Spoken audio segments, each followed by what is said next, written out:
What's up everybody, this is Reese from C Manga and welcome to my review of Fairy Tail Chapter 410, Memento Mori. Alright, so this week it was pretty much just pure action, Natsu and Grey versus Mard. And you know what, I actually really enjoyed this battle. It was a really enjoyable one. In terms of story progression, there wasn't really much. We got a little bit more on the whole curse thing, but that was really about it. The majority of this chapter was literally Natsu and Grey doing everything they can to try and land a clean hit on Mard. And I'm actually quite surprised, to be honest. I always thought that from now on this battle would kind of be like a cakewalk. I mean, Grey and his Demon Slayer, Grey's got his Demon Slayer magic, and then got Natsu, he's got his whole bond power boost thing going on. So I thought they would literally be stomping on Mard this chapter, especially seeing as how last chapter Sting and Rogue, they pretty much just took out Genma like it was nothing. So, I was thinking, okay, this is what it's going to be like now as well for this battle, seeing as how Natsu and Grey are now together, it's a whole little, fairy tale team battle thing. All them kind of connotations that you got Sting and Rogue basically saying, they're fairy tale, they're a strong guild when they're together, so it's like, yeah, this is going to be a cakewalk, this battle's going to be over this chapter. But, no, I mean, Mard, he was pretty much countering everything they were throwing at him this chapter, everything they were just throwing at him. I mean, Natsu did his Dragon's Roar thing, Mard just literally jumped out of the fire. Grey, it was just dodging everything Grey was throwing at him like it was nothing. It's just like, okay, this isn't what I was expecting.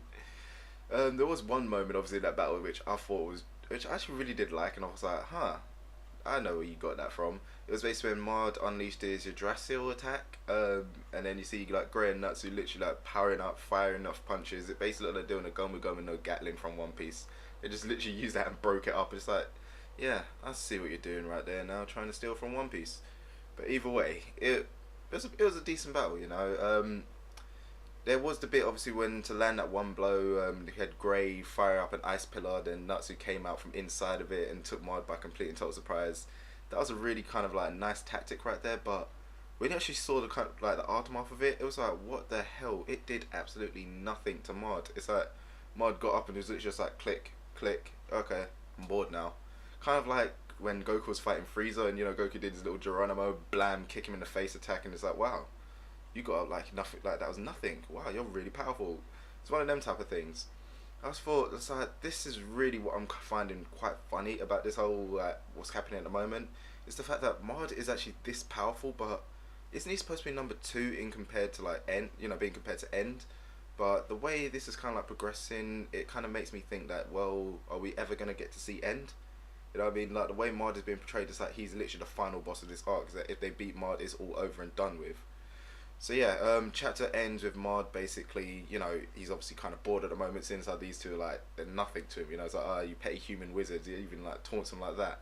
So yeah, he ends up unleashing his new, most powerful attack, one which he actually created to try and defeat Zeref. It's called Memento Mori. Things in the title. Essentially what it is he's pretty much putting him just into purgatory, you're not living, you're not dead, you're neither, you're just floating in the nothingness of the in-between, and that's literally what he did to Grey and Natsu, making them vanish completely. So at this point here, it kind of does look like Mard's won, but obviously this is Fairy Tail, we know we're not going to lose these two main characters.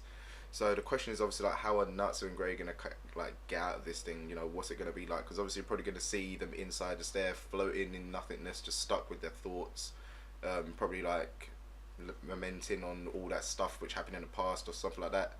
It's one of the things that something in their past is gonna give them the courage and power to break free from this curse. Because obviously the way Mard was explaining the whole curse thing is it's all linked to emotions. That's why it's the most powerful that's why it's a really super powerful form of magic. So if they find the right emotion to help overcome the curse, I guess that's the one way they're going to break out.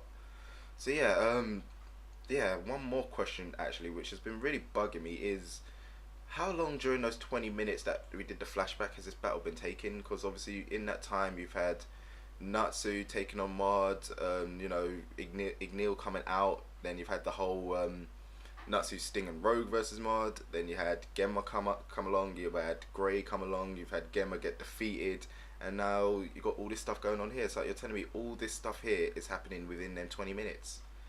It seems a bit kind of far-fetched, and yeah, it takes it back to the whole, Namek will explode in 5 minutes. It's another one of them situations.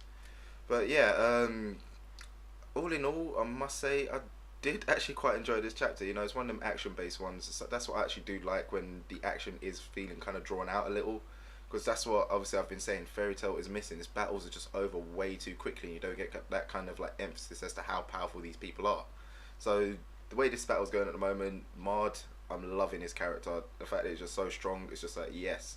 So hopefully the way they defeat him actually does some justice, and it isn't just like a whole arse pull. The power of our friendship's gonna overpower the power of your curses, and that means we win. Hopefully it's nothing like that, you know. Something like, I don't know. I'm just hoping it'll be something good to actually have the ending right there. So yeah, that about ends it for me for this chapter, guys. As I said, I quite enjoyed this chapter, but what did you guys think about it? Let me know in the comment section below. And as usual, don't forget to check out other things to do on the channel. So I'll catch you next time.